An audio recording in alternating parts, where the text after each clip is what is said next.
नमस्कार दोस्तों, मैं डॉक्टर विवेक मुंद्रा आपका मेरे वीडियो में स्वागत करता हूं। आज का मैं दिल की बात कहना चाहूँगा। मेरा आज दिल की बात का टॉपिक है कम बोलना सीखिए। दोस्तों, हम प्राचीन काल से देखते हैं कि जो साधु लोग होते थे या जो गुरुकुल में आचार्य होते थे, जो अध्यापक होते थे, वो अपने जो शिष्यों को कम बोलना ही सिखाते थे।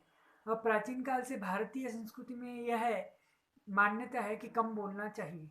बाकी पाश्चात्य संस्कृति में इतना मान्य नहीं है कि वहाँ ज़्यादा ही बोला जाता है। कम बोलना की कला जो है भारत देश से ही सीखनी चाहिए। हमारे जितने भी पूर्वज हुए हैं वो कम बोलते थे, और जितने भी सक्सेसफुल लोग हैं वो कम बोलते हैं। कम बोलने की कला एक ऐसी है जिसके कारण आप कुछ भी हासिल कर सकते हैं। कभी कभी हम ऐसे सिचुएशन में फंस जाते हैं कि कोई हम पे क्रोध करता है तो हम एकदम से भड़क उठते हैं, हमारा कंट्रोल गुस्से पे चला जाता, गुस्से पे नहीं होता, और हम कुछ भी बग देते हैं, बड़बड़ कर लेते हैं। तो कम बोलना इतना ज़रूरी है। यदि आप कम बोलने लगे तो आपका जीवन भी सुधर सकता है, और आप पूरी आपकी कायनात भी बदल सकती है। कब बोलना है, क्या बोलना है और कितनी मात्रा में बोलना है, ये सबको सीखना चाहिए।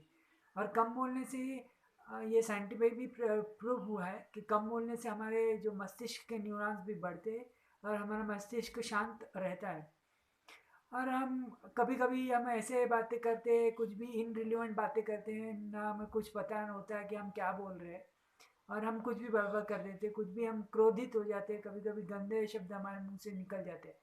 तो कम बोलना भी जरूरी है। और कम बोलना इसका मतलब ये नहीं कि कोई आप पर वार कर रहा है, कोई आपको कुछ कह रहा है और आप चुपचाप सुन रहे हो और कुछ जवाब नहीं दे रहे हो। कब बोलना है, क्या बोलना है, ये सीखना चाहिए, और कितनी मात्रा में बोलना है। कम बोलने से दूसरा फायदा ये है कि मस्तिष्क शांत रहता है, मन शांत रहता है। जितना हम कम बोलेंगे उतना हमें दुनिया पसंद करती है। कुछ विद्वान कह के गए कि हमें दो कान दिए वो ज़्यादा सुनना चाहिए दो कानों से, और एक मुंह दिया है उससे हमें कम बोलना चाहिए। जितना आप कम बोलोगे और जितना आप ज़्यादा सुनेंगे उससे आपकी प्रगति होगी। और प्रगति होगी तो आप ऊंचाइयों को छू सकते हो, कुछ कैरियर बना सकते हो, कुछ भी कर सकते हो। हम कुछ भी कहते हैं ना कि मीठे शब्द से मीठे शब्द होने चाहिए, मीठी वाणी होनी चाहिए। तो बोलो उतना जितना सफिशिएंट हो, और इतना अच्छा बोलो, इतना मीठा बोलो कि ताकि दूसरे लोग प्रभावित हो। हमें कभी कभी गुस्सा आ जाता है, हम लोगों को कभी कभी गुस्सा आ जाता है और अनाप शनाप बकने लगते। हम अपने बॉस को कुछ बोल देते हैं, घर में कुछ बोल देते हैं। तो और हम यदि कम बोलते हैं तो इससे आपको फ़ायदा ये होगा कि आपका झगड़ा कम होगा, आपको क्या बोलना है, किस टॉपिक पे बोलना है, और आपकी जो पॉजिटिव थिंकिंग है वो बढ़ेगी।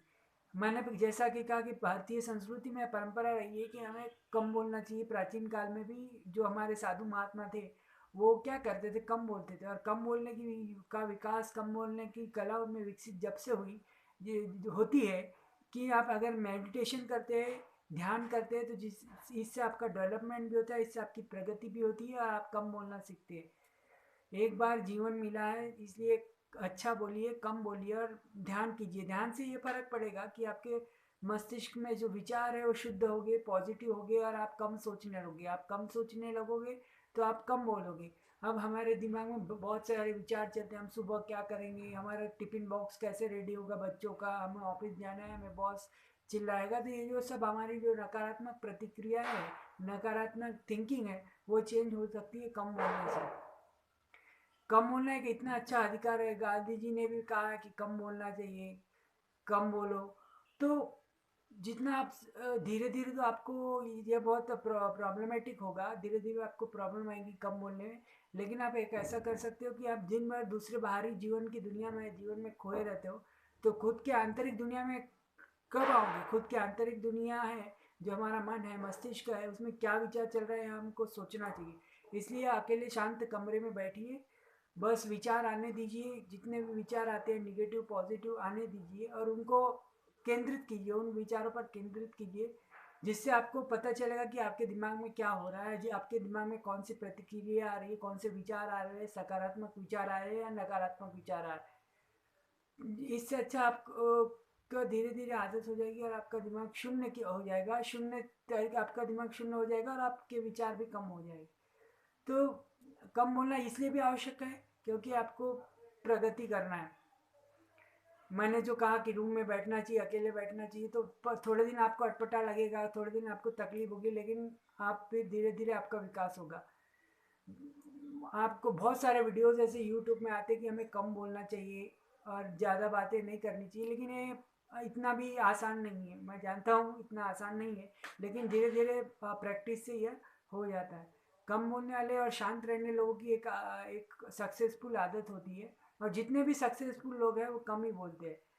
हम जितना अपनी वाणी में कंट्रोल रखेंगे, जितना अपने विचारों पर कंट्रोल करेंगे, तो उतना ही अच्छा, अधिक हमारा जो हमारा सोचने की क्षमता है वो सकारात्मक होगी।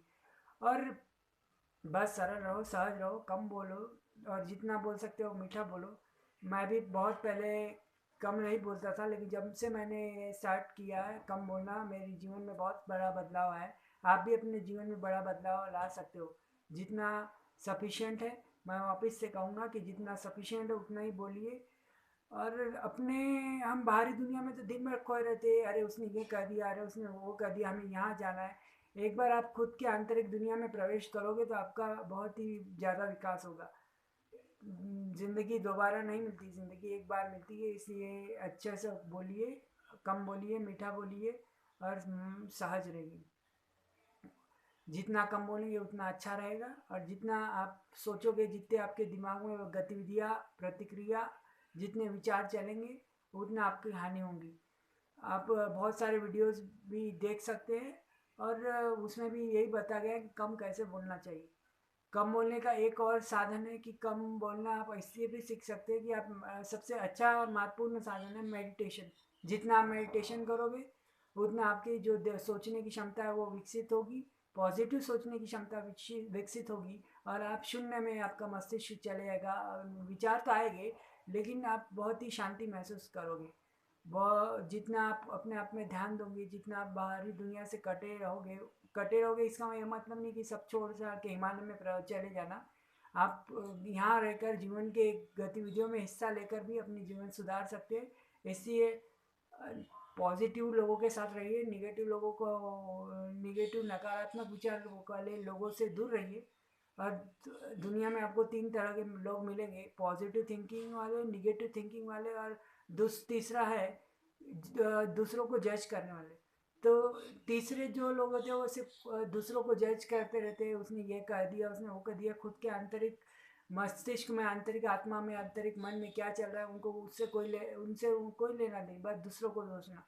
और फिर आते हैं वो लोग जो नेगेटिव थिंकिंग वाले होते हैं, हमेशा नकारात्मक सोचना, हर बार की खाल निकालना, हर बार निगेटिव ही सोचते रहना।